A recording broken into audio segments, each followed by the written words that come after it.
Hello students, कैसे हैं आप सब। जैसा कि मैंने आपसे कहा था कि नेक्स्ट क्लास में आपसे फिर मिलेंगे। पिछली क्लास में आपने इंडिपेंडेंस डे के बारे में पढ़ा कि 15 अगस्त को ही हम अपना इंडिपेंडेंस डे क्यों सेलिब्रेट करते हैं। आज हम रिपब्लिक डे के बारे में कुछ जानने की कोशिश करेंगे। आप सबको पता है कि 26 जनवरी को हमारा रिपब्लिक डे हम सेलिब्रेट करते हैं। 26 जनवरी 1950 यानी 26 जनवरी 1915 इस दिन भारत का संविधान देश में लागू हुआ। इस दिन और तब से हर वर्ष 26 जनवरी को हम रिपब्लिक डे सेलिब्रेट करते हैं। इस दिन भारत के प्रेसिडेंट राजपथ पर राष्ट्रीय ध्वज फहराते हैं। इंडिया गेट से राष्ट्रपति भवन तक राजपथ पर एक भव्य परेड का आयोजन किया जाता है। हमारी भारतीय सेना के विभिन्न रेजिमेंट, वायुसेना, एयरफोर्स, नेवी ये सब उसमें पार्टिसिपेट करते हैं, अपनी ताकत का प्रदर्शन करते हैं। पर क्वेश्चन ये है कि 26 जनवरी ही क्यों, यही डे क्यों डिसाइड किया गया। कोई भी डे ले सकते थे, तो इसके पीछे एक स्टोरी है। उस स्टोरी को आज हम यहाँ जानने की कोशिश करते हैं। 26 जनवरी पीछे चुनने का एक कारण ये था कि सन 1929 में लाहौर, जो कि अब पाकिस्तान में है, लाहौर में भारतीय राष्ट्रीय Congress INC, Indian national Congress INC का एक अधिवेशन होता है। वहां उसमें एक प्रस्ताव पारित होता है कि अंग्रेज सरकार भारत को 26 जनवरी 1930 तक 26 जनवरी 1930 तक डोमिनियन स्टेट यानी स्वशासन, अंग्रेजी सरकार के तहत ही अपने शासन का अधिकार प्रदान करे। 26 जनवरी 1930 तक अपने शासन का अधिकार प्रदान करे। पर अंग्रेजों के कानों में जू तक नहीं रहती, वो इस प्रस्ताव पे बहुत ध्यान नहीं देते। सन 1930 में भारतीय राष्ट्रीय कांग्रेस भारत को रावी नदी के किनारे झंडा फहराकर भारत को पूर्ण स्वराज घोषित कर देती है, भारत को आजाद घोषित कर देती है 26 जनवरी 1930 को।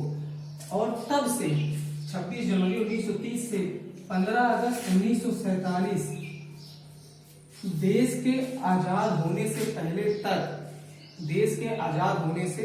पहले तक हर वर्ष 26 जनवरी के दिन स्वतंत्रता दिवस मनाया जाता है। 15 अगस्त आता है, देश आजाद हो जाता है। पर देश आजाद होने के बाद भी 15 अगस्त 1947 से 1950 तक ब्रिटिश एक्ट 1947 के तहत ही भारत की सत्ता, इसी एक्ट के तहत भारत की सत्ता काम कर रही होती है। देश आजाद होता है 15 अगस्त 1947 को। देश आजाद होने के बाद एक संविधान सभा की घोषणा होती है, और ये संविधान सभा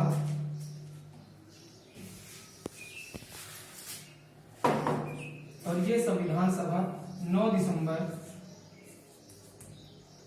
1947 से अपना काम 9 दिसंबर 1947 से अपना काम शुरू करती है। 9 दिसंबर 1947 से अपना काम शुरू करती है। इस संविधान सभा के में नेहरू जी, वल्लभ भाई पटेल, भीमराव अंबेडकर, राजेंद्र प्रसाद, मौलाना आजाद ये इस सभा के प्रमुख सदस्य होते हैं। और इस संविधान सभा का अध्यक्ष बनाया जाता है डॉक्टर राजेंद्र प्रसाद जी को। इस सभा में टोटल मेंबर्स होते हैं 389 टोटल मेंबर्स होते हैं। और इस संविधान सभा का प्रेसिडेंट किसे बनाया जाता है? राजेंद्र राजेंद्र प्रसाद, जो कि हमारे पहले प्रेसिडेंट भी बनते हैं। राजेंद्र प्रसाद को इस संविधान सभा का अध्यक्ष बनाया जाता है। इस संविधान सभा में टोटल 22 कमेटी होती है, 22 कमेटी होती है, और उसमें से मुख्य कमेटी होती है संविधान सभा की जो 22 कमेटियां होती है उसमें से एक मेन कमेटी होती है प्रारूप कमेटी। प्रारूप कमेटी मतलब ड्राफ्टिंग कमेटी। ड्राफ्टिंग कमेटी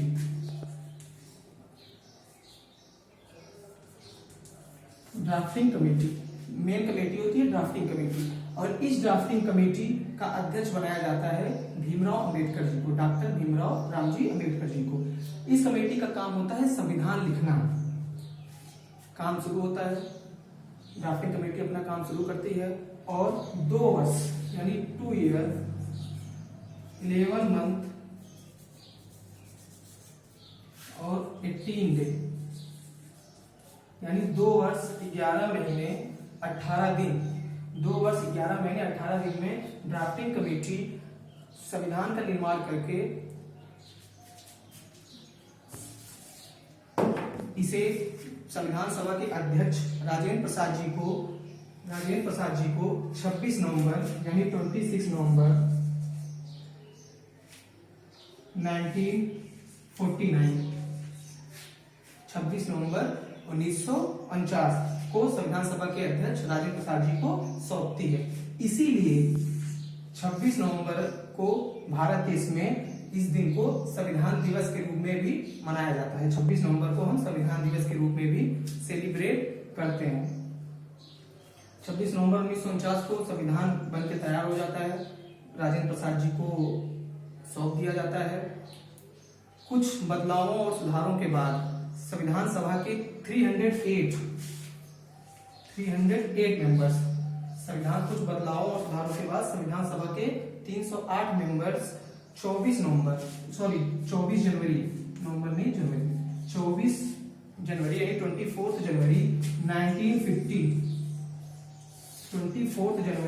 1950 को संविधान सभा के 2 हस्तलिखित कॉपियों पर अपने सिग्नेचर करते हैं। पूरा संविधान अपने हाथों से लिखा गया था, किसी टाइपिंग का यूज नहीं किया गया था। तो 24 जनवरी 1950 को संविधान सभा के 308 मेंबर्स ने संविधान सभा की 2 हस्तलिखित कॉपियों पर अपने सिग्नेचर किए। उसके जस्ट 2 दिन बाद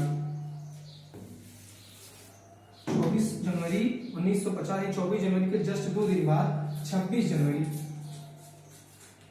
जनवरी को इस संविधान को पूरे देश में लागू कर दिया गया और तभी से ब्रिटिश एक्ट 1947 खत्म हो गया। यानी अपना देश अपना कानून 26 जनवरी 1950 को ये पूरे देश में लागू हो गया। 26 जनवरी चुनने के पीछे ये रीजन था कि 26 जनवरी 1930 को ही भारतीय राष्ट्रीय कांग्रेस यानी आईएनसी ने भारत को पूर्ण स्वराज घोषित किया था। तो इस दिन के महत्व को बनाए रखने के लिए, इस दिन के इंपॉर्टेंस को बनाए रखने के लिए उन्होंने 26 जनवरी को ही भारतीय संविधान लागू करने के लिए चुना और 26 जनवरी 1950 में भारत का संविधान पूरे देश में लागू हो गया। इस तरीके से हमारा देश एक पूर्ण गणतंत्र बन गया। गणतंत्र मीन्स जनता का शासन, प्रजा का शासन। आई होप आपको इस इम्पोर्टेंस जानकारी से आपका नॉलेज कुछ अपग्रेड हुआ होगा, कुछ बढ़ा होगा। नेक्स्ट क्लास में मैं आपसे फिर एक नए टॉपिक के साथ मिलूंगा। तब तक अपना ध्यान रखिए, घर पे रहिए, सुरक्षित रहिए। Thank you so much.